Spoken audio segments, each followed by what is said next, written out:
Bare necessities, the bare necessities. Forget about your worries and all right. Yeah, man. I think I botched the song, but whatever. Guys, The Jungle Book, 2016. This film has been remade millions of times? Nah, not that many, but it's been a lot. I am most familiar with the 1967 edition, the one that Disney originally made, and I grew up watching this film. In all honesty, I'll tell you guys something. I used to go over to my grandparents' house.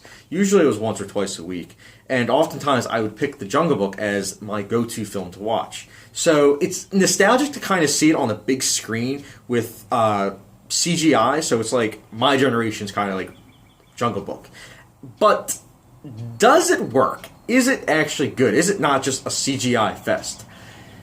It is more than that. It is entertaining. It's engrossing too, I dare say. There was a lot of the film where I was kind of like saying, this is very interesting. I like this take on the film work. Because when I say film work, I mean it's been done over and over, but it's also originally a book by Rudyard Kipling, so it's interesting.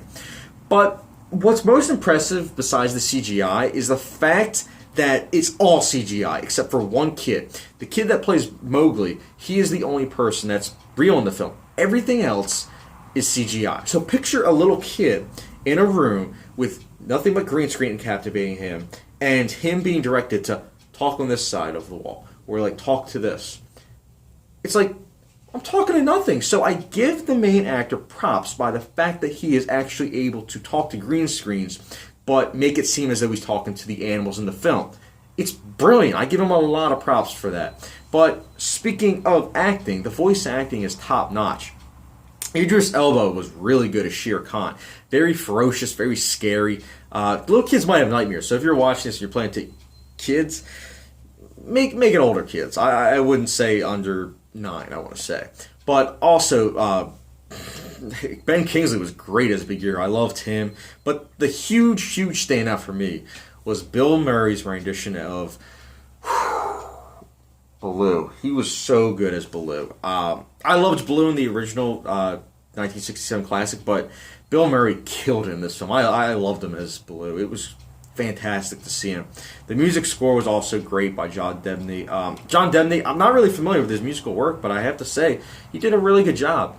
But for the CGI, for the cinematography, for the music, for the pacing, it's all top-notch. So I'm sure many of you guys are wondering, is this going to get a perfect score from Chad?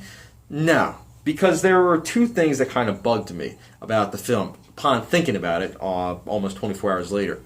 The main one is that the Kaa scene felt off. And for those of you who don't know, Kaa is this cobra, and her scene just felt like it was used for exposition, just to move the plot along. And I understand, it is a kid film, and it did help him understand with what happened to his parents. But think about it. They could have done a scene that was better than that one with how he met a certain character, and it would have been much more engrossing. That scene just, it felt like it was just second thought almost. It didn't feel well written. It felt like it was just there.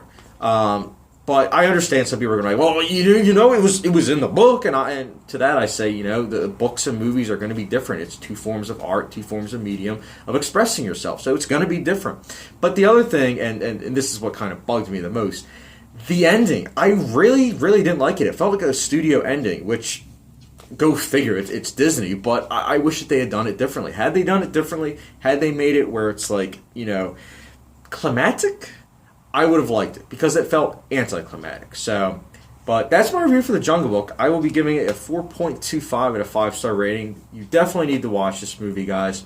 And don't make the mistake I did. See it in IMAX 3D. I saw it in regular 2D. See it in IMAX 3D. It's worth the price. But I will probably be reviewing Everybody Wants Some maybe in a week or two. I hope when it comes near me. So, check in for that, and if you haven't done so already, hit the subscribe button, and thank you very much for watching.